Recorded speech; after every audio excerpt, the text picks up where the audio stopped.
Bismillahirrahmanirrahim. Assalamualaikum warahmatullahi wabarakatuh.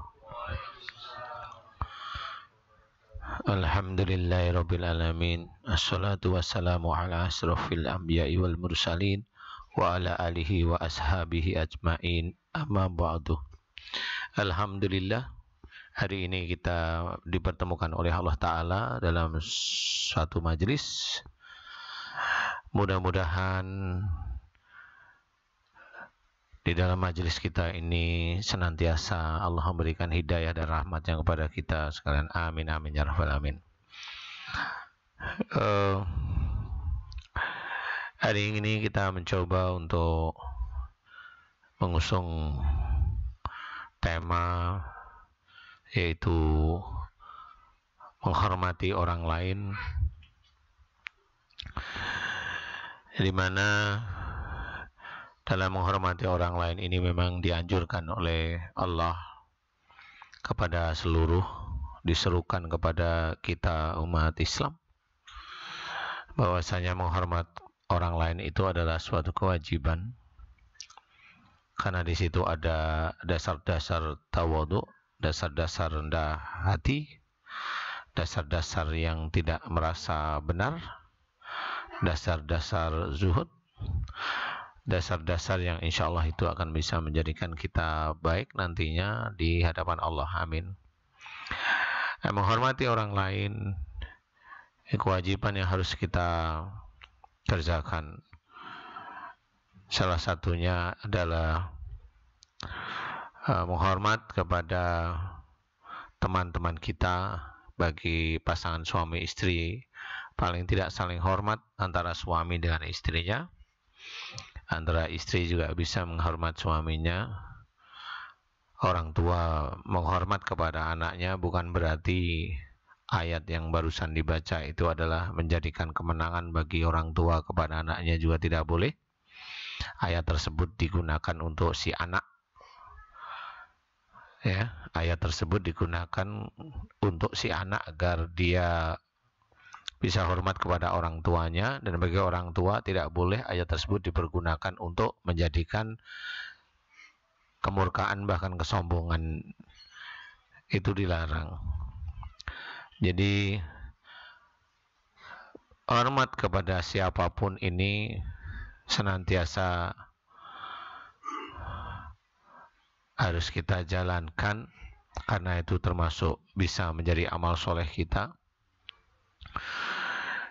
Karena kalau kita bisa menghormat orang lain mulai dari sisi berkata-kata, kemudian dari sisi muamalah yang lain, bergaul, itu juga bisa menjadi amal soleh kita jika memang setiap saat kita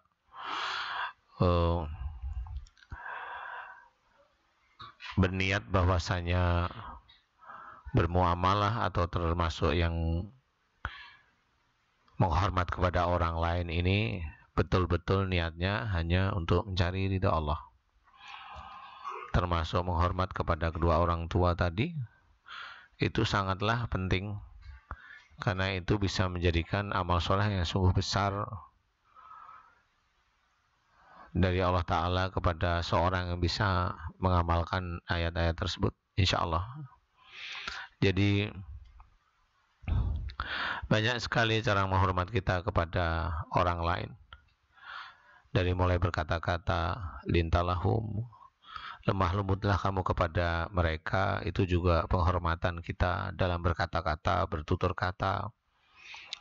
Juga kita pergunakan dalam berkata-kata, tidak hanya berkata-kata biasa, tetapi berpikir gimana caranya kata-kata saya itu tidak menyakiti hati orang lain, tidak menyinggung hati orang lain, tidak porno di depan orang lain, tidak, banyak sekali hal yang pada waktu berkata-kata itu yang kita pikirkan, karena banyak dari kita itu lalai. Jadi kesannya kalau nanti kita itu ingin disenangin orang dengan lawakan atau candaan, tetapi yang sebenarnya nggak ada dalilnya, yang nggak perlu kita keluarkan siapapun dia, termasuk saya. ya yang memang diizinkan oleh Allah Ta'ala mendakwah itu juga tidak boleh berkelakar yang di luar batas, sehingga sangat kelihatan bahwasanya tidak baik dan tercatat jelek di hadapan Allah.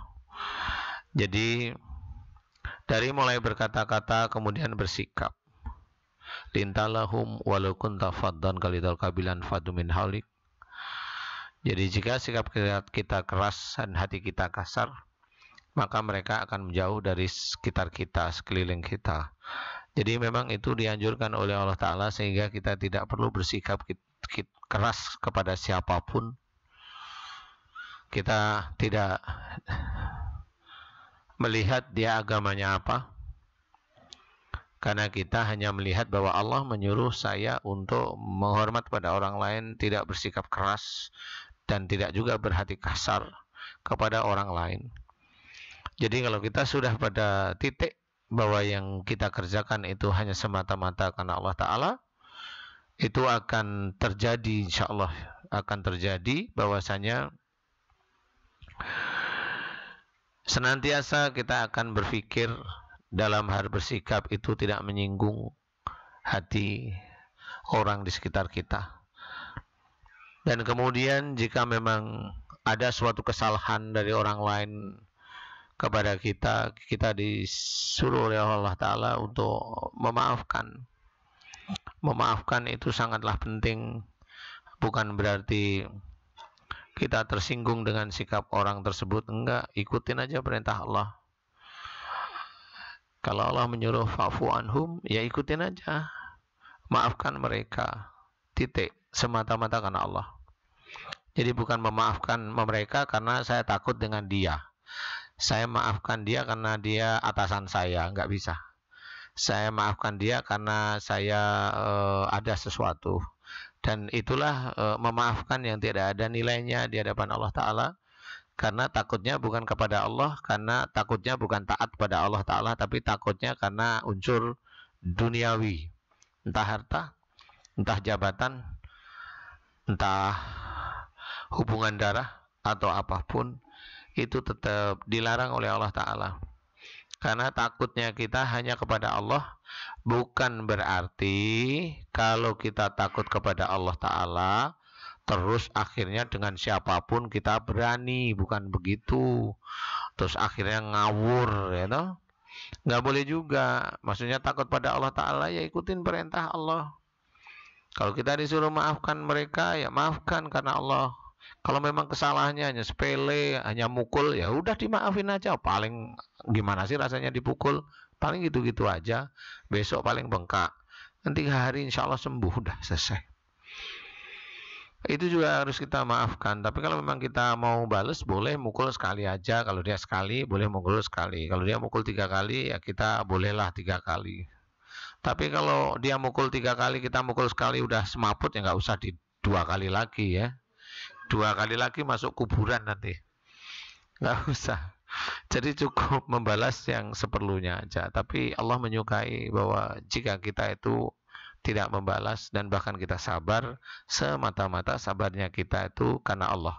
Karena tuntunan Allah yang ada dalam Quran, yang sudah dijalankan oleh Rasul dalam sunnah, dan juga dijelaskan di dalam hadis. Jadi sudah sangat jelas sekali.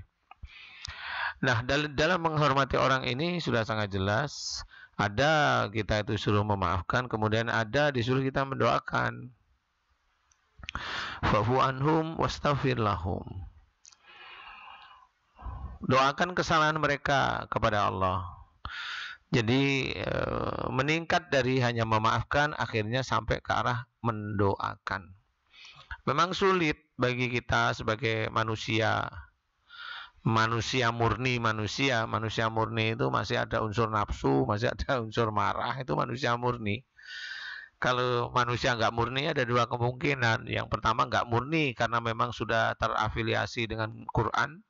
Yang kedua tidak murni karena terafiliasi dengan nafsu. Ya, tinggal pilih yang mana ya.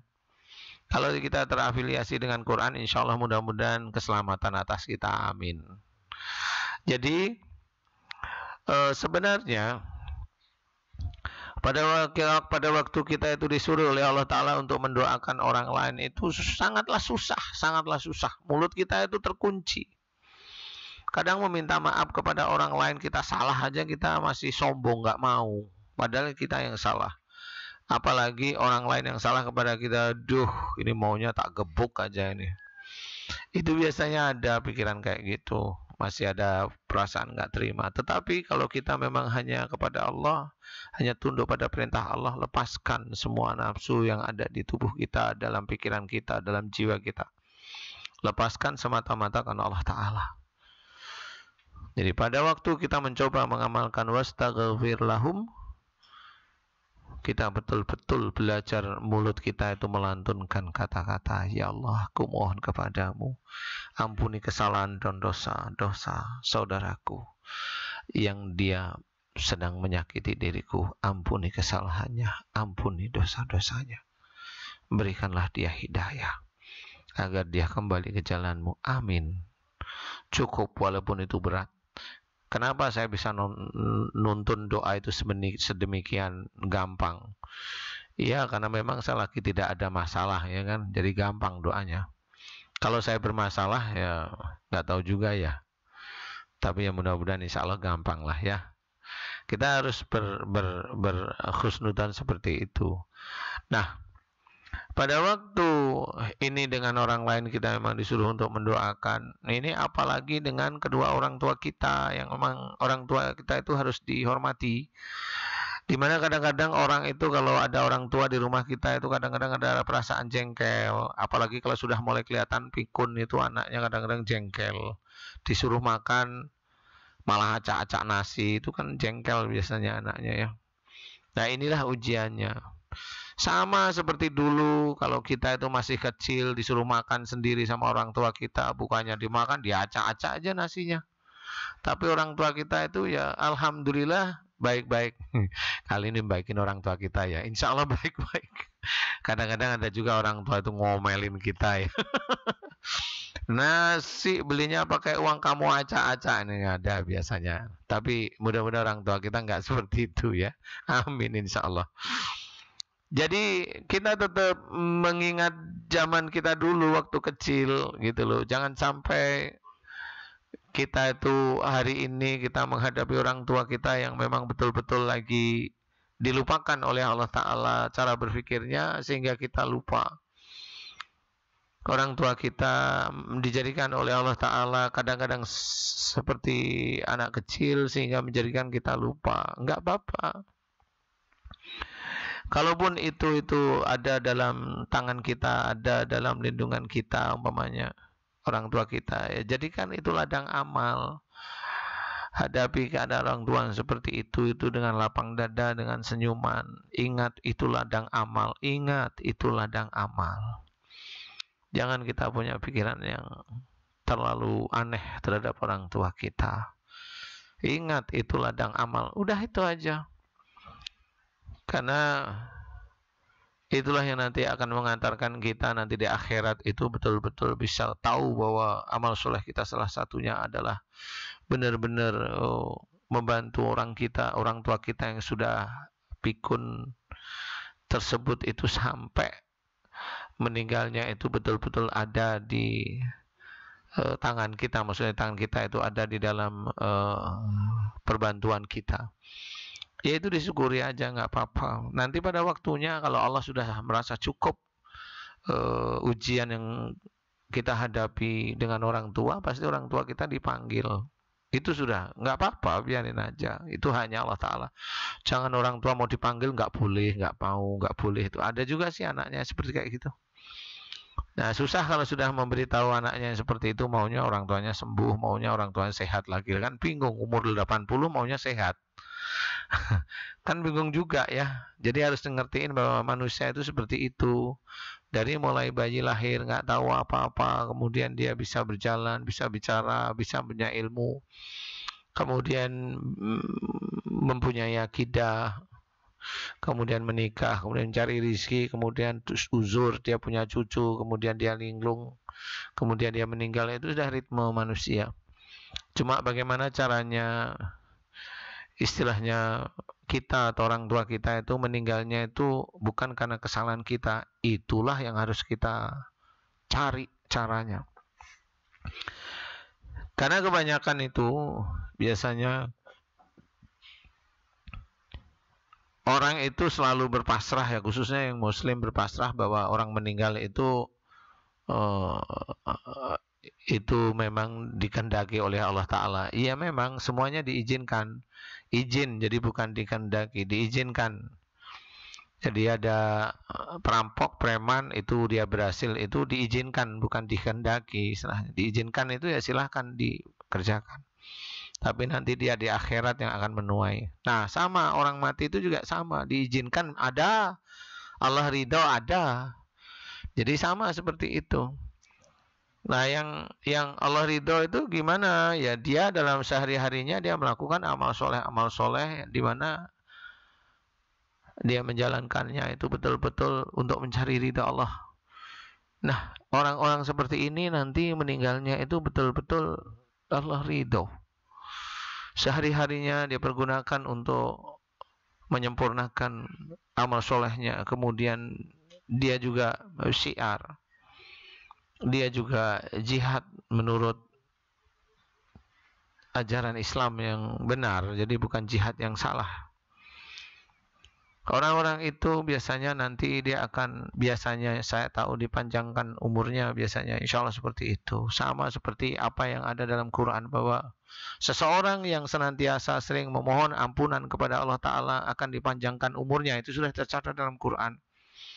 Jadi Allah itu berhak memanjangkan umurnya jika kita itu senantiasa memohon ampun.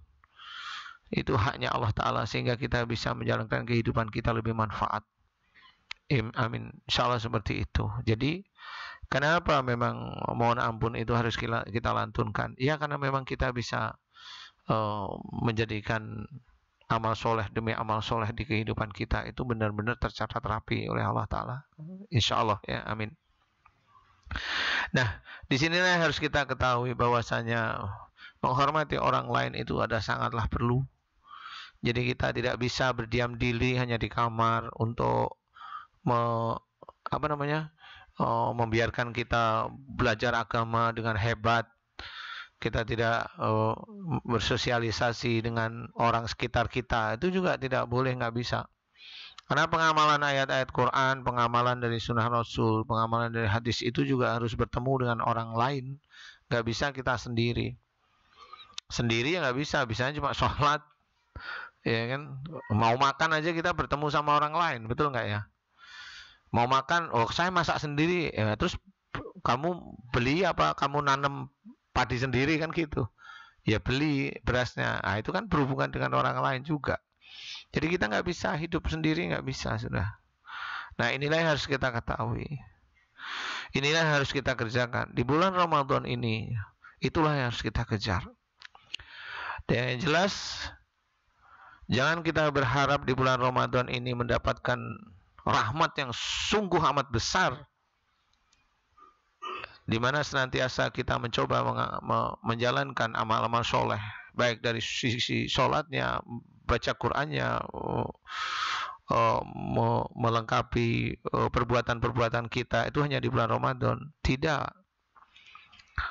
Jadi kalau kita ingin mendapatkan rahmat yang sungguh amat besar di hadapan Allah Ta'ala itu, ya harus dikerjakan sebelum bulan Ramadan. Sebelum. Sama seperti kita itu mau pertandingan bela diri. Di bulan Ramadan itu tanding bela dirinya itu ya di bulan Ramadan itu. Apakah di bulan Ramadan itu kita tanding bela dirinya, ya latihannya ya di bulan Ramadan itu, kan nggak bisa. Jadi kalau kita memang ingin mencapai grade yang bagus, ya harusnya sebelum bulan Ramadan tuh harus berlatih, benar nggak sih? Itu yang harus kita kerjakan. Sama sebenarnya. Walaupun para pendakwah bercerita, ayo kita ini, ya kalau saya nggak ayo di bulan Ramadan, ayo di bulan sebelum Ramadan itu kita dekatkan diri kita kepada Allah Ta'ala. Malah saya ngajaknya seperti itu. Karena apa? Itu yang lebih penting, itu yang mendasari nanti di bulan Ramadan, yang biasanya itu suka ngaji di bulan-bulan biasa, di hari-hari biasa, walaupun nggak lama, walaupun hanya sama satu ain, dua ain ya. Tapi kalau itu continue, nanti di bulan Ramadan itu nggak ngejar apa-apa, ya satu ain, dua ain, ya ada waktu lagi tambahin.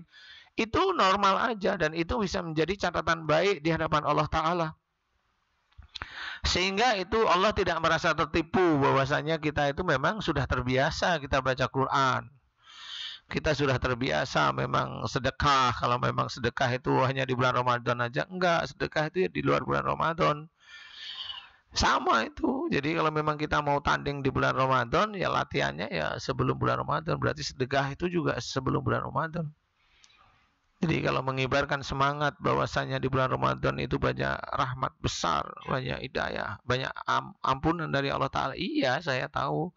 Tetapi menyiapkan para di majelis itulah yang harus penting istilahnya. Nah, disinilah yang harus kita ketahui, pemahaman tentang ayat-ayat Quran, pemahaman tentang akhlak itu sangat penting. Dasar dari kita itu nanti kemenangan di bulan Ramadan itu ya di situ.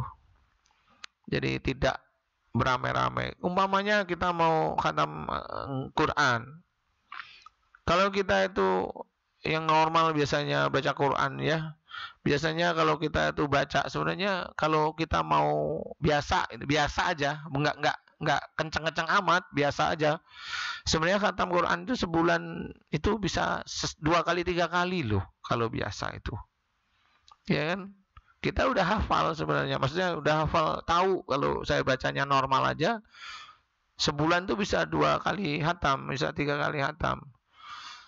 Tetapi itu kita tidak pergunakan untuk mempeng. Untuk mempeng itu untuk rajin. Maksudnya biasa aja. Di bulan biasa ya kita biasa. Alhamdulillah diizinkan khatam oleh Allah Ta'ala. Di bulan Ramadan ya alhamdulillah bisa khatam. Jadi kita tidak mengejar khatam di bulan Ramadan. Yang kita kejar hanyalah mencari ridha Allah. Kalau kita itu khatam di bulan Ramadan, bisa khatam, benar. Tetapi niatnya apa? Kan niatnya khatam Quran. Jadi dikasihlah oleh Allah Ta'ala ya khatam beneran. Nah kalau nilainya Allahu alam. Akhirnya dia hanya bisa mendapatkan khatam Qurannya saja. Kan rugi jadinya. Sama seperti orang mencari rizki. Kalau dia hanya carinya itu uang. Dia lupa bahwa dalam mencari uang itu ada niat lillahi ta'ala. Kemudian cara-caranya juga cara-cara yang baik. Dia lupa semua cara itu dia kerjain. Ya bismillahnya dia kerjain. Ya cara-cara haramnya dia kerjain. Sama, akhirnya dia dapat rizki. Tapi apakah rizki itu halal di hadapan Allah Ta'ala? Nah itu sudah bisa diketahui. Semuanya itu memang kita harus mencarinya hanya mencari ridha Allah. Lillahi ta'ala, hanya itu. Nah, kalau kita sudah sampai ke arah sana, kita juga sering mohon ampunan, kemudian bersyukur atas nikmat. Kalau ibaratnya nggak usah minta apa-apa di dalam sehari-hari, boleh silahkan. Karena kalau boleh saya ceritakan, orang hidup itu orang muslim, khususnya muslim, atau orang semua orang, ya khususnya muslim ya. Dia hidup di dunia itu cuma mengerjakan 2 hal. Yang pertama yang dikerjakan itu adalah mengerjakan amal soleh, kalau tahu amal soleh beneran. Yang kedua mengerjakan dosa. Orang muslim itu 2 itu. Kalau dosa jelas, dia nggak usah niat aja udah langsung menjadi dosa dia.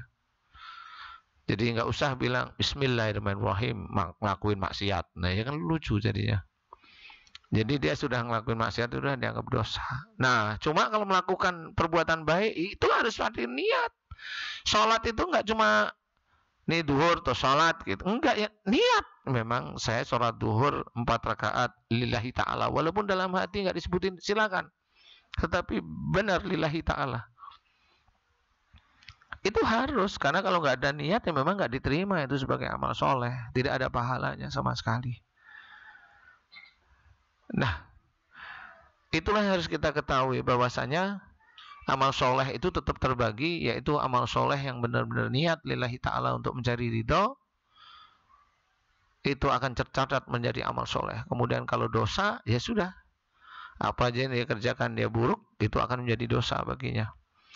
Dan ini hanya kita selesaikan hanya dengan 2 keadaan. Kalau kita itu banyak dosa, ya banyak-banyaklah kita mohon ampun. Kalau kita diizinkan bisa mengerjakan amal soleh, ya banyak-banyaklah kita itu bersyukur terhadap amal soleh yang sudah bisa kita kerjakan semata-mata karena Allah Ta'ala. Itu yang harus kita ketahui. Dan itu harus mendalam di hati kita. Karena kalau enggak, semuanya akan percuma. Kalau momennya kita bisa merasakan bahwasanya akhir zaman itu sudah dekat di depan kita, kita akan balapan, kita akan cepat-cepatan. Apakah saya mampu menyelesaikan dosa-dosa saya sekian puluh tahun, itu bisa selesai dalam sekian tahun? Wallahu alam, saya tidak tahu, tetapi saya tetap akan mengingatkan bahwasanya ayo kita selesaikan dosa-dosa kita dengan permohonan ampunan, karena dosa itu bisa selesai dengan memohon ampun kepada Allah Ta'ala. Dua hal, yaitu amal soleh dan dosa. Amal soleh kalau kita sudah niat karena Allah Ta'ala sudah nggak usah dipikirin. Tapi dosa itu harus kita cari sampai ke dalam-dalamnya. Saya salah apa di hadapan Allah Ta'ala? Saya salah apa kepada orang tua saya? Saya salah apa kepada istri saya? Saya salah apa kepada suami saya salah apa kepada anak saya? Itu harus kita cari. Ya insya Allah disitulah kita itu termasuk orang yang senantiasa berpikir. Dan banyak diceritakan dalam Quran kalau orang yang suka berpikir senantiasa beruntung. Nah itu juga jelas sekali. Beruntung itu bukan beruntung di dunia. Kalau Allah sudah berkata beruntung, itu berarti Allah menceritakan tentang akhirat. Berarti beruntungnya insya Allah itu akan dimasukkan ke dalam surga. Insya Allah, amin. Jadi itu benar adanya. Makanya benar-benar kita berpikir kekurangan kita apa. Kekurangan kita apa. Itulah yang harus kita ketahui. Nggak usah saya memberikan nasihat kepada taklim di sini. Enggak. Saya sendiri juga masih belajar. Jadi saya juga mencari kekurangan saya di hadapan Allah itu apa ya. Setiap saat ya baca Quran, baca tafsir, baca Quran, baca tafsir, baca sunnah, baca hadis, sehingga itu akan ketahuan borok-borok kita itu akan ketahuan, sehingga kita senantiasa lebih cepat memohon ampun kepada Allah Ta'ala. Ya istilahnya kalau dalam Quran, bersegeralah kamu ke dalam ampunan Allah Ta'ala jika kita sudah mengetahui kesalahan dan dosa kita. Itu sudah benar. Wasyari'u ila maghfirati min rabbikum. Ditulis lagi di situ, wajanatin adwas samawati wal ard uiddat lil muttaqin. Jadi surga yang seluas langit dan bumi diperuntukkan bagi orang-orang yang takwa. Nah, sebenarnya mohon ampun sendiri itu pun sudah masuk ke dalam golongan orang-orang yang takwa. Mau dia mohon ampun kepada Allah Ta'ala. Dan itu diberikan. Surga yang seluas langit dan bumi diberikan bagi orang-orang yang takwa. Salah satunya mau mohon ampun kepada Allah Ta'ala. Mohon ampun aja. Mohon ampun aja. Mohon ampun terus-terusan. Bagaimana kita nggak mohon ampun terus-terusan? Lewung kita kadang-kadang bercanda itu kelewatan. Bercanda omongannya kasar. Bercanda omongannya saru. Porno maksudnya. Bercanda omongannya nyinggung teman kita. Bercanda banyak sekali. Dan itu lupa loh. Kadang-kadang kita itu hanya astagfirullahaladzim, astagfirullahaladzim, astagfirullahaladzim. Ya udah 3 kali cukup mikirnya. Enggak. Kita masih banyak salah dan dosa. Belum tentu itu hanya cuma berkata-kata. Enggak taunya kita punya pikiran lagi jelek. Punya pikiran lagi porno. Punya pikiran lagi mau serong aja terus. Nah akhirnya itu istighfar yang hanya beberapa kali itu tidak mampu untuk membendung dosa-dosa yang besar istilahnya. Dan itulah nanti seseorang itu dalam keadaan merugi itu ya seperti itu. Mohon ampunlah kepada Allah Ta'ala terus-menerus. Mohon ampunlah kepada Allah Ta'ala terus-menerus. Nah bersyukur juga iya. Kalau istilahnya kalau kita sudah mohon ampun, bersyukur atas nikmat diberikan, kita sudah bisa menyelesaikan sesuatu, kita syukuri. Bersyukur alhamdulillah ya Allah aku sudah bisa menyelesaikan sesuatu ini atas izinmu. Alhamdulillah rabbil la haula wala quwata illa billah. Boleh itu menandakan bahwa kita itu makhluk yang masih tidak mampu berbuat apa-apa di muka bumi ini kecuali atas pertolongan tangan-tangan Allah sebenarnya. Dan itulah yang harus kita ketahui. Kalau kita tidak tahu seperti itu, kita akan menjadi orang sombong, congkak. Banyak di TV-TV ini pembangunan ini atas ininya Bapak ini ya. Gimana pendapat Bapak? Iya, ini dulunya ini jadi nggak ada. Alhamdulillah ini atas izin Allah dan mudah-mudahan Allah ridho. Ini pembangunan gedung ini, pembangunan jalan ini, pembangunan negara ini terjadi semata-mata atas izin Allah. Lah kan gitu. Tapi jarang ya kayaknya ya. Betul ya? Ya itulah manusia. Masa kita mau ngikutin manusia yang seperti itu? Jangan. Walaupun hampir semuanya seperti itu, jangan, kita nggak mau. Bukannya kita benci sama mereka, nggak perlu benci. Tetapi jangan lakukan seperti itu. Walau pejabat itu alhamdulillah atas izin Allah dan mudah-mudahan Allah ridho. Semua yang saya kerjakan ini diizinkan oleh Allah Ta'ala berhasil. Jadi ini bukan buah karya saya, tetapi ini adalah atas izin Allah Ta'ala.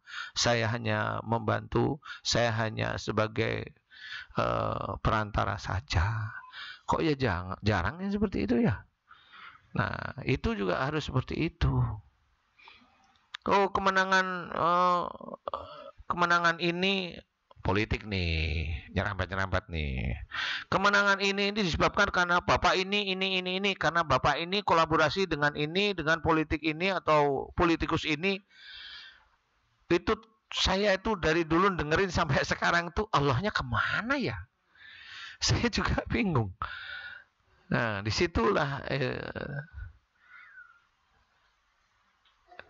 ya saya bingung aja.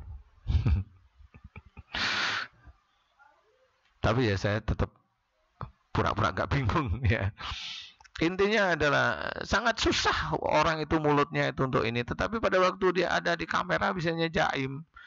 Dia tidak mau, dia mengakui bahwa dia itu kurang. Tapi itulah yang salah, akhirnya ketahuan oleh orang-orang yang memang diizinkan tahu oleh Allah Ta'ala. Akhirnya tahu bahwa dia memang bukan tipe seorang pemimpin yang Islami seperti itu. Tapi kita juga nggak boleh benci, nggak boleh, ya sudah. Kalau memang kita mau jadi pemimpin Islami, ya jadilah pemimpin yang baik. Tapi gimana caranya? Itu saya juga bingung, gimana caranya ya. Nah, kita melihat itu cukup, kita doakan negara ini bisa menjadi damai, kita doakan. Persoalan nanti Allah itu mau menjadikan negara ini damai beneran, itu hanya Allah. Persoalan nanti Allah itu mau menjadikan negara ini bagaimanapun, kita tidak tahu. Itu hanya Allah. Negara itu ada yang mengatur, ada malaikatnya khusus mengatur negara Indonesia. Itu ada malaikatnya. Ada malaikatnya yang mengatur provinsi-provinsi, ada malaikatnya yang mengatur kabupaten, ada malaikat, semuanya ada dicatat. Dan semua pejabat-pejabatnya itu dicatat, disampaikan oleh para malaikat yang mencatat tersebut pada Allah Ta'ala. Dan hasilnya nanti biarlah Allah nanti yang Allah yang menentukan. Jadi kita cukup berdoa aja yang baik. Nah, hal-hal yang harus kita ketahui ya, dua unsur, yaitu mohon ampun dan bersyukur. Ini harus kita kerjakan setiap hari. Jangan sampai lalai. Lalai dikit nggak apa-apa lah. Harus kita kerjakan. Karena kita tidak tahu kapan kita itu akan dipanggil oleh Allah Ta'ala. Kalau kita mau berpikir bahwasanya sebesar apa sih amal soleh saya, itu nggak berani. Saya sendiri pun nggak berani ngomong seperti itu. Yang jelas itu apa ya kesalahan saya, itu harus diingat-ingat. Oh, saya pernah salah sama si Lina umpamanya. Saya pernah menolak dulu cintanya. Mana boleh saya minta ampun, ya Allah ampuni kesalahan saya karena saya pernah menolak cintanya Lina gitu.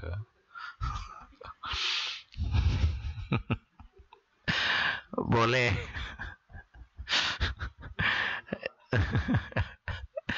Kalau ditolak, ya Allah ampuni kesalahan dia karena dia itu menolak diri saya. Kayak wajah kita itu kayak bintang film sinetron aja. Jadi kita senantiasa ingat pada Allah Ta'ala. Jadi ya boleh bercanda ya begini, biasa aja bercanda, yang nggak ada yang unsur porno, nggak ada, boleh bercanda, senyum-senyum. Tapi jangan menuju ke yang porno, menuju yang normal aja.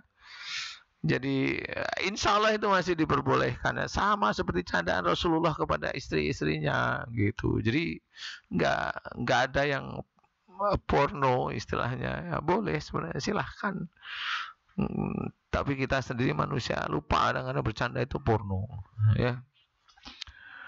Oh, mohon maaf, mohon maaf. Di pengajian jelas direkam. Ini saya bukan komentar yang aneh-aneh lu ya. Tapi di pengajian ini bukan saya memberikan gambaran lo ya ini ya. Jadi bukan saya ini. Ini bukan saya insya Allah ya. Jadi di pengajian jelas direkam, jelas saja terpampang wajahnya direkam. Lah kok ngomongin di pengajian itu nggak ada kentang kimpulnya, istilahnya kalau orang Jawa bilang kentang kimpul, nggak ada ujung pangkalnya, tiba-tiba ngomongin masalah betis kayak masalah perut kayak masalah apa kayak yang di situ ya. Maksudnya itu ya wanita, maksudnya dia omongin itu kan kurang etis lah istilahnya. Ya bilang aja ya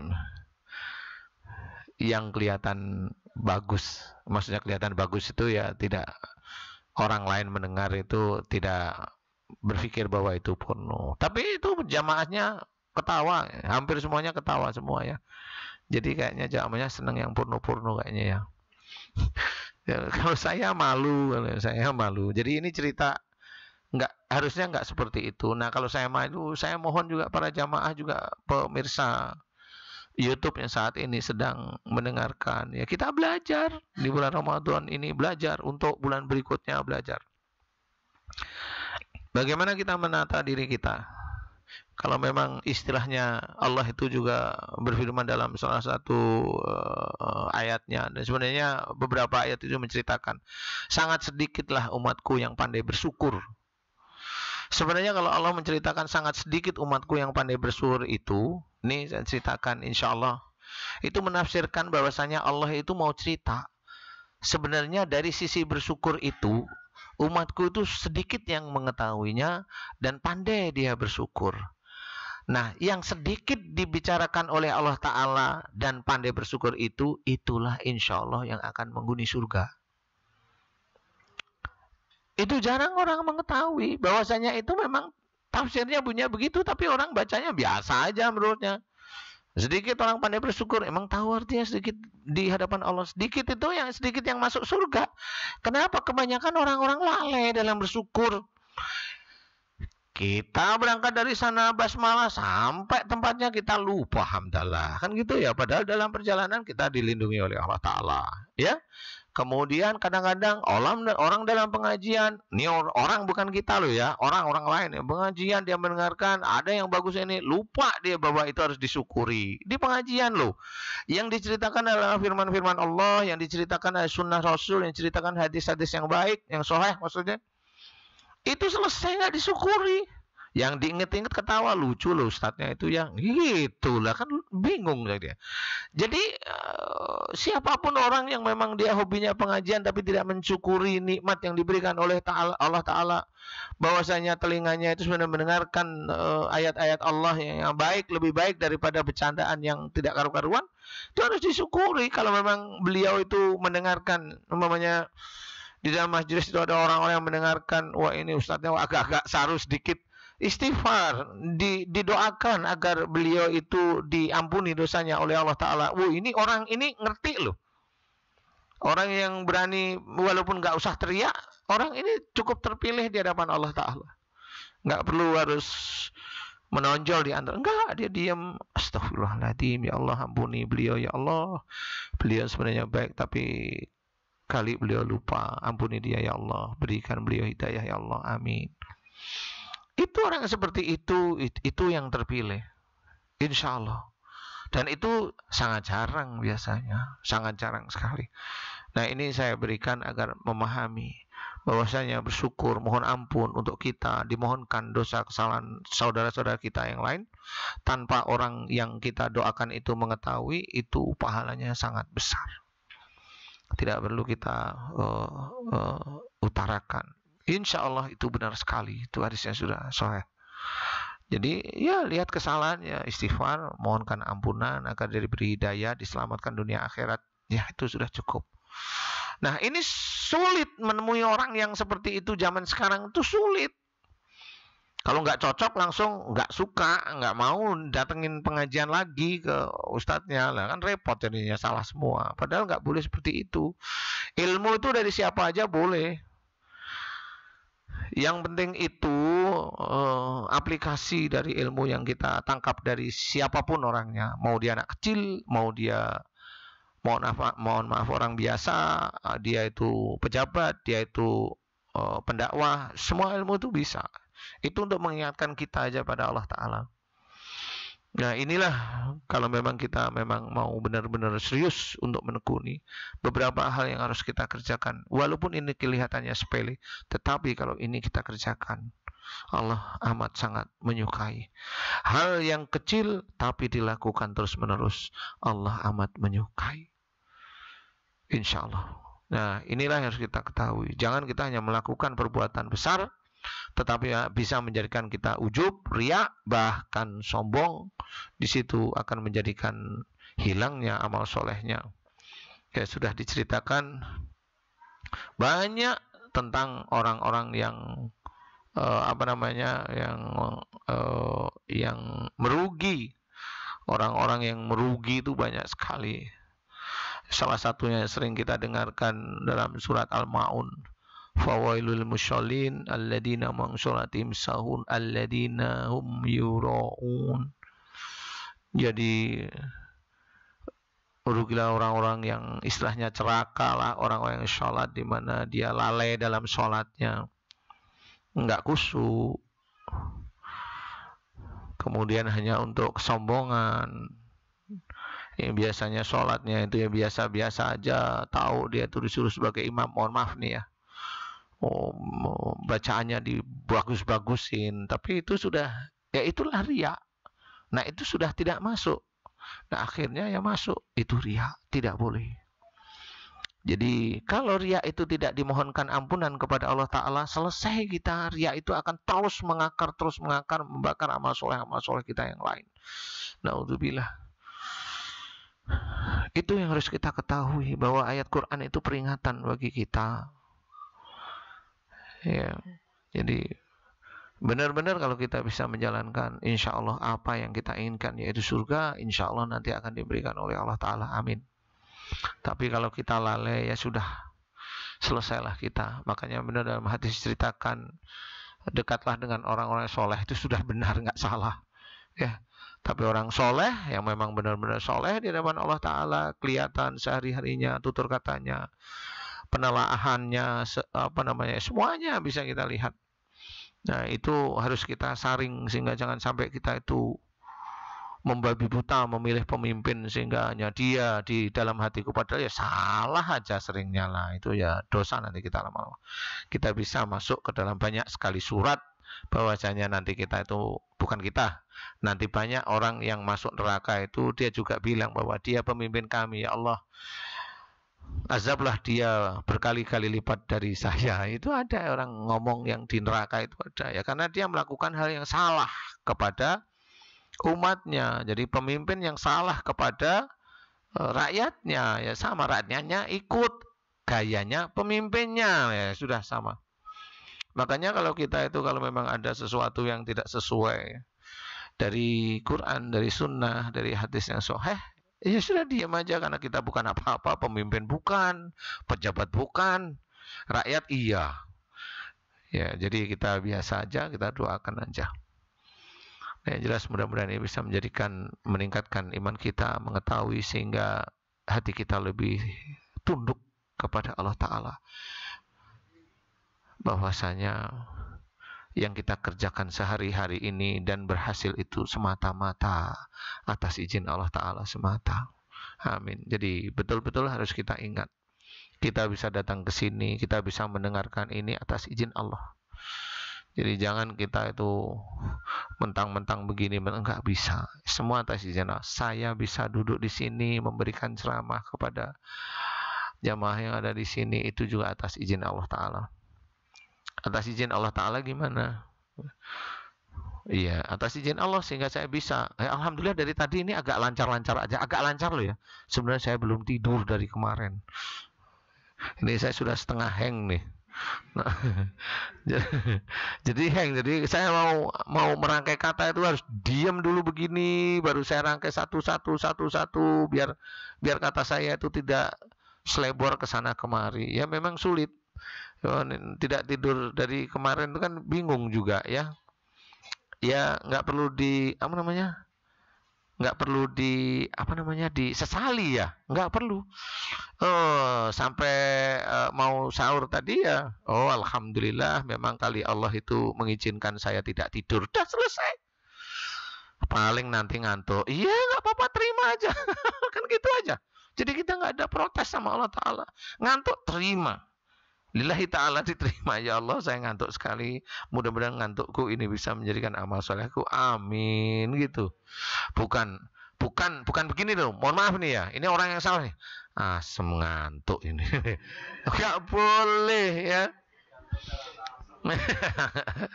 Jadi kita nggak boleh yang seperti itu. Harus. Nah itulah yang saya ceritakan. Bagaimana mulut kita itu senantiasa basah zikrullah kepada Allah Ta'ala ya. Berzikir, ingat kepada Allah Ta'ala. Zikrullah itu ingat kepada Allah. Ya seperti itu. Walaupun kita itu kelihatannya susah. Tapi sebenarnya nggak susah. Allah baru menakdirkan kita pada waktu saya sekarang. Allah baru menakdirkan saya kondisi seperti ini. Dan hari ini saya diminta dengan kesepakatan bersama kita itu bisa pengajian, ya saya harus bismillah aja. Bismillah ya Allah, izinkan saya bisa ngomong dengan baik dan benar. Begitu aja. Mudah-mudahan diterima menjadi amal solehku. Amin. Udah gitu-gitu aja. Nah, yang harus kita ketahui seperti itu, bagaimana manusia kita itu di dunia itu hanya mengerjakan dua, yaitu dosa. Sebelah mana dosanya ya? Dosa dan amal soleh. Ya, kalau dosa itu kita harus selesaikan dengan mohon ampun, karena mohon ampun itu disuruh oleh Allah Ta'ala mohon ampun. Jadi tidak semerta-merta Allah itu mengampuni, enggak, kita harus mohon ampun. Karena kalau enggak mohon ampun, enggak akan diampuni oleh Allah Ta'ala apapun bentuknya. Itu harus kita ketahui. Jadi kalau ada sesuatu tiba-tiba Allah mengampuni langsung tanpa kita mohon ampun, itu nggak ada. Setahu saya dalam Quran, setahu saya itu harus mohon ampun baru Allah nanti mengampuni. Dan proses Allah mengampuni itu dilihat dari amal soleh kita. Jadi kita nggak boleh sombong, amal soleh kita tidak boleh kita bangga-banggakan. Intinya, ayo kita senantiasa tetap ada di jalan Allah, insya Allah ya.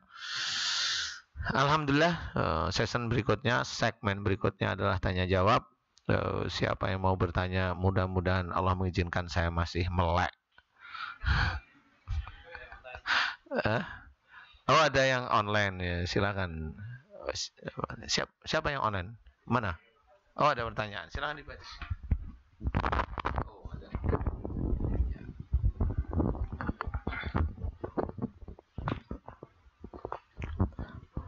Terima kasih Pak Ustadz. Ini ada 3 penanya dari satu-satu dulu Pak online. Ya. Pusing saya ini. Ini udah gemeter nih sebenarnya saya. Jujur aja. Alhamdulillah ada kursi. Kalau nggak ada kursi, gelundung saya di depan. Gemeter saya sudah. Serius nih. Pertanyaan pertama dari Denok Rahayu. Denok Rahayu ya. Assalamualaikum Pak Ustadz. Waalaikumsalam warahmatullah. Saya ini menderita ambeien atau sakit ketika membuang hajat. Apakah karena sifat keburukan dari saya yang cara berbicara? Oh. Yang apa? Ambeien. Iya, yang terakhir tadi yang berbicara tadi. Apakah karena sifat keburukan diri cara saya berbicara? Oh iya. Ambeien insya Allah itu tetap akan berhubungan dengan cara bicara, karena mohon maaf ya Mbak Denok ya, mohon maaf sekali ini bukan saru ya. Mulut itu insya Allah berhubungan dengan anus ataupun dengan kemaluan. Jadi ini akan berhubungan dengan 3 hal ini. Biasanya itu di anus maupun di kemaluan itu tetap akan mencerminkan cara berbicara. Kalau memang itu ada ambeien itu tetap saya kategorikan 2, yaitu ambeien yang benjol sama ambeien yang berdarah ya. Saya tidak tahu namanya, tapi intinya satu benjol, satu berdarah. Yang benjol ini biasanya Mbak Deno kalau ada persoalan kadang-kadang ya ada solusinya, tapi lebih banyak tidak bersolusi, tetapi adanya jengkel, kemudian jengkelnya itu sering disimpan. Jadi tidak bisa dikeluarkan. Jadi marahnya, ada marah tapi diem. Nah itu nanti ambeiennya benjol. Nah, kemudian kalau yang ambennya darah, ini biasanya dalam menyelesaikan masalah cenderungannya itu emosional. Jadi ngomelnya, marahnya itu nomor satu yang muncul. Nah, itu ambennya darah. Nah, cara untuk menyelesaikannya, Mbak Deno, mohon didengarkan dan juga yang lain, pemirsa YouTube ya. Yang lain ini saya anjurkan doanya tetap yang pertama adalah basmalah, yang kedua hamdalah, yang ketiga sholawat Nabi sampai selesai, yang keempat ini syahadat, yang kelima Fatihah, baru doa. Doanya kurang lebih yang benjol begini, atau benjol dengan yang berdarah saya anggap jadi satu ya. Ya Allah, jika dari tahun sekian sampai saat ini aku terkena ambeien, jika ambeinku tersebut disebabkan karena jika ada persoalan dalam rumah tangga saya atau persoalan dengan kedua orang tua saya seringnya jengkel tapi saya simpan, saya seringnya marah tapi saya pendam. Nah, ini yang benjol. Kalau yang berdarah, jika ada persoalan dalam keluarga, baik dengan suami saya, dengan orang tua saya, jika saya ada persoalan, seringnya saya marah, saya lontarkan dengan kata-kata yang tidak pantas, tidak senonoh. Ya Allah, jika itu dosa di hadapan-Mu, ampuni dosa saya. Nah, itu harus jelas. Ampuni dosa saya. Kemudian doa itu diulang. Doa itu diulang. Terus menerus doa itu diulang. Terus, nggak usah punya pikiran ingin sembuh cepat. Doa itu diulang benar-benar semata-mata karena Allah Ta'ala dan tahu kita itu salah dan dosa. Insya Allah pada waktunya, atau memang kalau memang ambeien itu memang ya paling tidak sudah 3-4 tahun itu ambeien, mudah-mudahan dalam waktu beberapa hari kalau doa itu terus menerus, mudah-mudahan Allah ridho memberikan kesembuhan pada Mbak Deno ya, amin. Seperti itu Mbak Deno. Kemudian selanjutnya Pak, yang kedua dari Dina Anggra ini. Assalamualaikum Pak Ustadz. Waalaikumsalam warahmatullahi. Mau nanya, ibu saya matanya suka berair dan terus keluar belek. Keluar apa? Belek. Oh, belek ya. Apa yang harus diperbaiki, dan juga untuk mata minus atau rabun jauh, akhlak apa yang harus diperbaiki? Terima kasih. Oke, ya, ini pertanyaan jadi 3 ini ya. Kalau Mbak siapa tadi, Dian Anggra ini ya? Dina Anggra ini, Mbak Dina Anggra ini untuk ibunya yang matanya sering berair, Mbak Dina, insya Allah kalau mata berair itu berarti di dalam mata itu ada faktor panas, sehingga air itu insya Allah secara sunatullah dikeluarkan oleh Allah Ta'ala untuk mendinginkan bola mata. Tetapi karena panasnya bola mata ini tidak diketahui, paling nanti dokter, saudara kita yang dokter di medis itu bercerita, oh ini ada bakterinya, boleh tidak apa-apa, tetapi kalau saya boleh cerita langsung, bola matanya ibu ini panas. Nah, panasnya karena apa? Biasanya ibu ini kalau ada melihat sesuatu keadaan itu nggak cocok, langsung biasanya itu langsung emosi walaupun disimpan. Marahnya itu disimpan dulu. Melihat nggak cocok langsung marah tapi diem disimpan. Nah, kalau ini dilakukan bertahun-tahun, apalagi dengan nggak cocok lihat suami, bapak maksud saya Mbak Dina ya, melihat bapak itu begitu nggak cocok karena bapaknya galak, jadi nggak cocoknya itu marahnya diem karena takut sama suami. Nah, akhirnya dari situlah mulai mata itu akan lama-kelamaan akan mengindap suatu keadaan yang panas. Nah, itu harus dimohonkan ampunan. Coba Mbak Dina nanti ibunya ditanyain kalau memang betul sering merasa nggak cocok apa yang dilakukan oleh ayah. Kalau betul langsung aja suruh mohon ampun. Ya, doanya sudah jelas, basmalah, hamdalah, sholawat Nabi sampai selesai, kemudian syahadat, kemudian Fatihah, kemudian doa. Ya Allah, jika mata saya berair terus menerus ini disebabkan karena dulu saya sering melihat apa yang dikerjakan suami, saya seringnya jengkel, emosi, marah, tapi banyaknya saya simpan, saya pendam. Ya Allah, jika itu salah dan dosa di hadapan-Mu, aku mohon ampun kepadamu. Itu doa untuk ibu ya.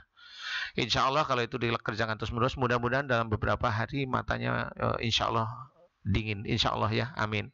Mbak Dina sampaikan pada ibu seperti itu. Kemudian untuk masalah minus, kemudian rabun jauh itu, minus ini insya Allah disebabkan biasanya cara berpikir yang agak terlalu ekstrim. Jadi berpikir yang terus-menerus serius, walaupun sebenarnya tidak bisa dikategorikan salah, tetapi ini akan menjadikan bola mata itu istilahnya tidak mampu untuk melihat jauh.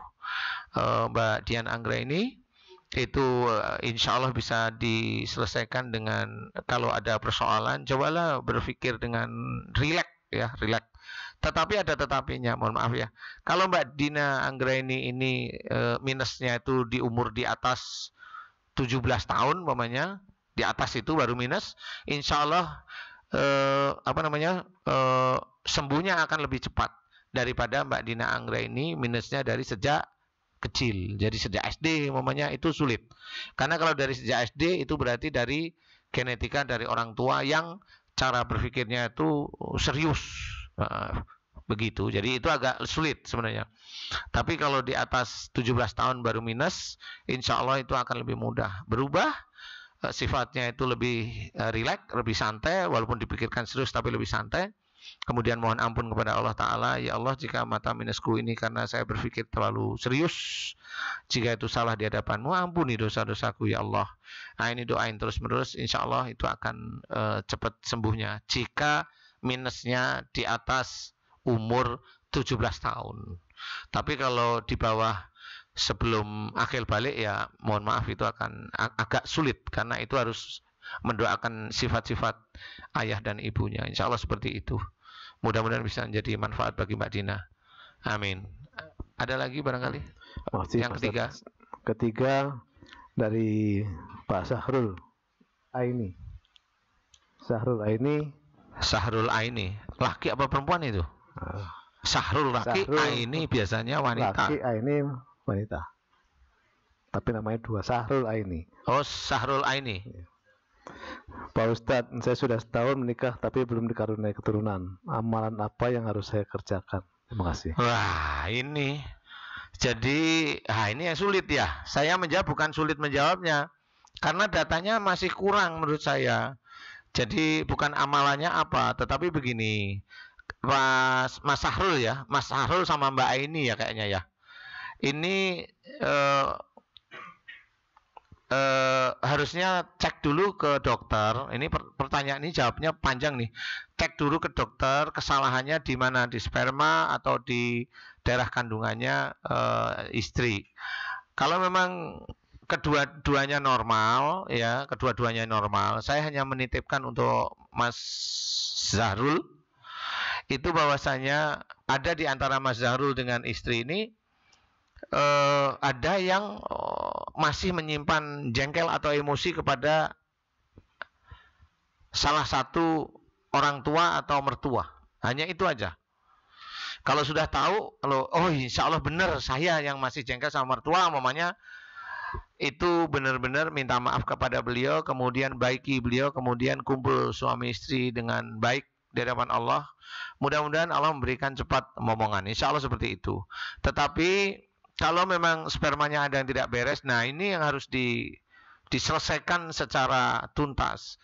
Jadi sperma itu banyak sekali, dari mulai kekentalan cairan sperma, dari mulai morfologi sperma, dari mulai ekor sperma, dari mulai kecepatan sperma, semuanya ini bisa menjadi ini. Kemudian banyaknya persentase sperma itu berpengaruh semua.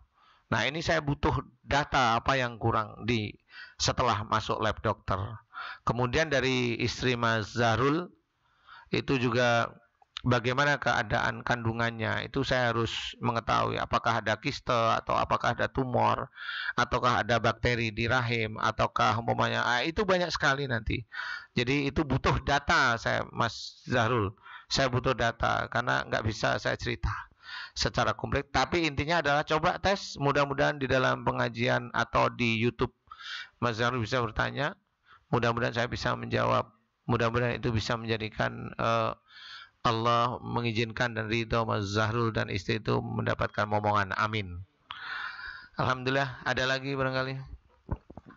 Sebetulnya masih ada satu lagi, tetapi karena di majelis ini juga banyak akan bertanya Pak Ustadz.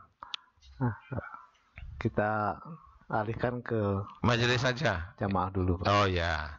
Silakan kalau ada jamaah yang mau bertanya silakan. Oh ya. Assalamualaikum warahmatullahi wabarakatuh. Waalaikumsalam warahmatullahi wabarakatuh. Nama saya Lilik Rusdiana dari Rempoa. Gini Ustadz, gini saya punya permasalahan itu sulit untuk memutuskan suatu pilihan. Jadi saat ini saya sedang tidak bekerja. Nah, udah sekitar 2 tahun, dan untuk mulai lagi bekerja itu saya masih belum bisa mutusin mau fokus di bidang apa. Jadi saya itu selalu ragu atau takut, bilang ini takut, mau ini pilihan masing-masing ada takutnya, nggak berani, dan orang takut, grogi, dan selalu pikirannya negatifnya yang didepankan. Akhirnya sampai sekarang pun saya belum bisa menentukan mau di mana. Dari semenjak kuliah pun dulu saya pindah-pindah terus jurusan kuliahnya, nggak fokus di bidang apa gitu, ganti-ganti ya, sampai sekarang akhirnya nggak punya satu keahlian yang tetap bisa gitu ya, untuk mencari pekerjaan. Saya udah bekerja pun, sebelumnya saya udah bekerja, cuman selama bekerja itu saya tidak merasa nyaman bekerja.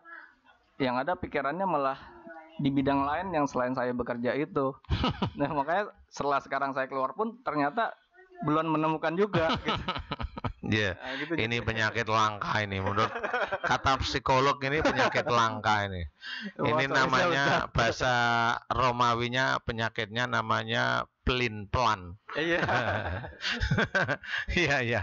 Mas siapa namanya? Lili. Mas Lili ya. Mas Lili, sebenarnya kalau ini tentang masalah kerjaan bagi semuanya juga, rezeki itu Allah yang ngatur benar, tetapi kita juga harus berikhtiar, harus. Jadi berikhtiar harus, Allah yang ngatur benar. Jadi kalau memang Mas Lili itu dari sisi belajar aja udah kesana kemari, nggak yakin, disitulah sebenarnya Allah juga bingung, ini maunya kemana orang ini ya. Aku udah mau siapin ini, lari ke sana, nggak jadi lagi. Sudah enak-enak di situ, sudah disiapin lagi, lari ke sana, nggak jadi lagi, loh kan gitu. Iya. Jadi Allah sendiri bingung loh lihat Mas Lili itu. Iya. Coba agak lebih tenang dikit gitu. Iya, bikin iya. Jadi coba lebih tenang, yakini Allah itu memang nanti akan menetapkan. Sebenarnya yang kita pentingkan agar kita itu bisa mendapatkan rezeki Allah itu adalah amal soleh kita dulu. Amal soleh itu nomor 1. Kemudian keyakinan itu walaupun pelajaran di sekolah, pelajaran umum itu memang tidak menjadi dasar bisa menjadikan itu masuk surga, benar. Tetapi paling tidak kita akan hidup di masyarakat umum. Masyarakat yang butuh sarjana teknik, masyarakat yang butuh D3 biologi, D3 farmasi, D1 kimia. Kemudian kok D1 ya? Oh, enggak ada ya? Astagfirullahaladzim. Kan mulai selewah ini sudah. Jadi maksud saya itu secara umum kita tetap seperti itu. Sama seperti saya, jujur ya, saya itu sekolah ya sekolah. Saya sekolah di teknik sipil, kan gitu. Kemudian kalau masalah kerjaan, nah itu saya juga bingung. Jadi jasa saya sampai sekarang itu nggak pernah kepake. Jadi intinya adalah bukan karena bingungnya, karena sudah saya serahkan sama Allah. Alhamdulillah bisa melalui perdagangan, walaupun kecil-kecil itu lewat perdagangan jasa. Walaupun kecil-kecil disyukuri dulu, kan gitu. Nggak usah kita pelin-pelan, syukuri aja dulu. Karena kan sudah sangat sering Mas Lili mendengarkan para pendakwah itu cerita, la in syakartum la azidannakum. Boleh kalau mendapatkan rezeki itu disyukuri. Jangan lihat teman yang lain berhasil, kita pengen itu.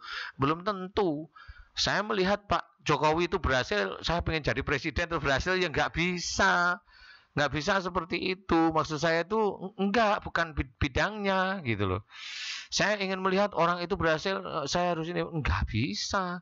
Sudah kita pokokkan itu mana bidang yang menurut kita itu nyaman bekerjanya, nyaman aja. Berpikir dulu, tapi ingat tetap menjalankan akidah, tetap menjalankan syariat, tetap ikhtiar. Harus ikhtiarnya itu harus. Jangan berhenti ikhtiar itu. Nah, nanti biar Allah nanti yang membimbing. Sebenarnya kalau dilihat, saya melihat dari Mas Lili tadi itu cerita, pada waktu Allah itu sudah memberikan jalan rezeki, kemudian Mas Lili itu selingkuh dengan pekerjaan lain ceritanya. Ini pura-puranya lah ya. Selingkuh itu maksudnya melirik pekerjaan lain. Nah, melirik pekerjaan lain kemudian menginginkan seperti itu. Nah, itu bisa di hadapan Allah dikategorikan Mas Lili kurang bersyukur dengan apa yang sudah terjadi, apa yang sudah diberikan oleh Allah Ta'ala. Kurang bersyukur, sudah nggak pengalaman di bidang yang dilirik, ini ditinggalin, kan begitu maksudnya kan? Nah, akhirnya nggak dapat apa-apa. Disitulah akan mendapatkan sesuatu yang ketidaknikmatan. Jadi di situ harus mulai sekarang Mas Lili harus pahami, memang yang mengatur rezeki itu Allah, tetapi kita tidak boleh main-main. Tekuni satu, apa? Main catur. Nggak bisa dapat uang yang main catur ya? Hah?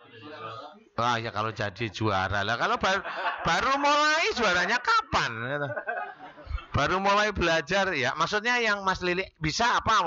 Sekarang saya tanya, Mas Lili bisanya apa? Jawab langsung jawab. Jangan berpikir dulu, langsung jawab. Mas Lili bisanya apa? Ya, pakai mic. Bisanya paling programmer. Kalau programmer sudah di komputer aja. Nah, kalau programmer nggak taunya, saya lihat itu para pejabat itu politikus itu kok enak ya dia begini. Nggak usah, udah di programmer aja. Nanti malah salah kaprah nanti kalau sudah melirik kiri kanan kita nggak punya. Udah di programmer aja, tenangin hati. Nah, baru kemudian berpikir kenapa hati saya selalu labil. Nah, itu dipikirin. Baru nanti mudah-mudahan saya bisa membantu atas izin Allah. Ya, kali di situ ada sesuatu di hati Mas Lili yang bisa menjadikan hati itu selalu labil. Entah itu makhluk, entah bagaimana itu bisa ada di dalam diri saya. Bisa aja dulu waktu Mas Lili itu ada dalam kandungan ibu, itu memang kedua orang tua Mas Lili itu dalam kondisi labil, bingung menentukan pilihan. Jadi, dan itu pun nggak perlu menyalahkan orang tua ya.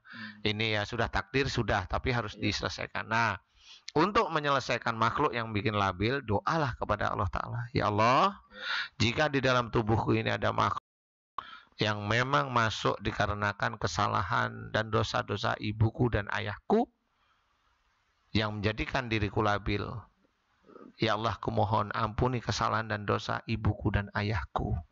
Ampuni dosa-dosa beliau jika beliau menjadikan diriku saat ini labil dalam segala keadaan. Ampuni dosa beliau.